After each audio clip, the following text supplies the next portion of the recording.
Mapagpalang araw po sa ating lahat. Ngayon po ay pag-usapan naman natin ang kwento ni Joy Diwata at Kalingap Dan. Huling mensahe ni Joy para kay Kalingap Dan, na ikinagulat ni Kalingap Rab. Yan po ang ating pag-usapan ngayon, pero po ang lahat wag po natin kalimutan na suportahan ang ama ng Kalingap na si Val Santos Matubang. At Kalingap Rab, para mas marami pa silang matulungan na kababayan nating mahihirap. Pakiusap na rin wag po natin skip ang mga ads ng video.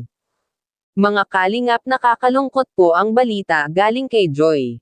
Sa nangyari sa kanila ni Kalingap Dan, although inamin po ni Joy Diwata na sobra siyang nasaktan at naawa sa kay Kalingap Dan. Dahil sa mga basyang kay Kalingap Dan, at pati na rin sa kanya. Marami rin si Joy Diwata naririnig, pero ika nga ni Joy kay Kalingap hindi niya masyado pinapansin kasi baka makaapekto lang ito sa kanyang pag-aaral. Ang importante kahit papano marami pa rin ang nagmamahal sa kanya at nagtitiwala. Kasi hindi naman po lahat ay nagbabash sa kanya, kaya nagbigay rin ng mensahe si Joy para kay Kalingap Dan sa mga nangyayari ngayon na sana wag siyang magpadala sa mga bashing. Wag pang hinaan ng loob. Natanong rin ni Kalingap Rab kung halimbawa magkaroon ng pagkakataon na magkita ulit sila ni Dan.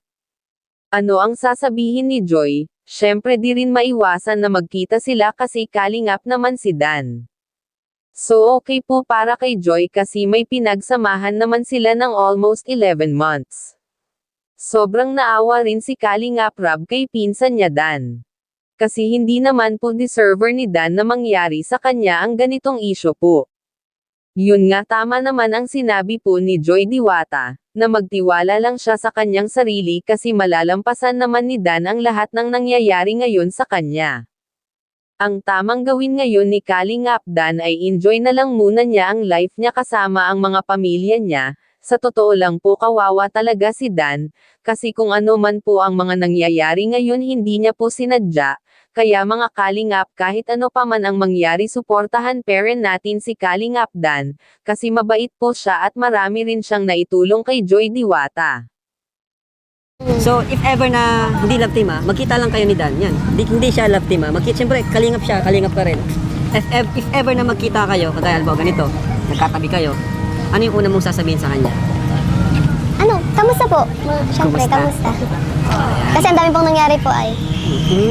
Gusto mo siyang kumustahin sa mga nangyari sa kanya. Oo nga pala, doon sa mga, siyempre, ang dami natatamong bashing kay Kalingap Dan, diba? Na dating minahal ng mga supporters.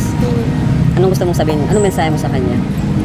Kay Dan na dating mong kalagtin. Kasi ang dami talagang kahit ako, naawa ko sa kanya na di naman talaga deserve, diba? Ikaw, anong mensahe mo sa kanya?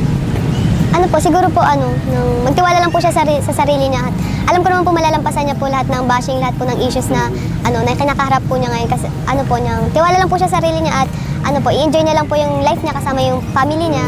Ganun po. At syempre, wag siyang susuko. Grabe. One Kalingap, one family pa rin naman siya. Kilala ko rin naman po si Kalingap Dan kasi hindi naman po siya basta-basta sumusuko kasi ang tagal niya na rin naman po sa Kalingap. Ang dami na rin naman po nangyari. At support lang po ako sa kanya sa mga sa journey niya din po kasi may pinagsamahan din naman po kami kahit papaano. Nakakatawa naman kasi sa'yo mismo nagmula. At saka marami na rin siya pinagdaanan. Kumbaga nagmula pa dun sa dating love team niya, diba, na nabash din siya dun. Pero alam ko malalampasan niya yun. And yun nga lang, minsan hindi siya naintindihan ng iba.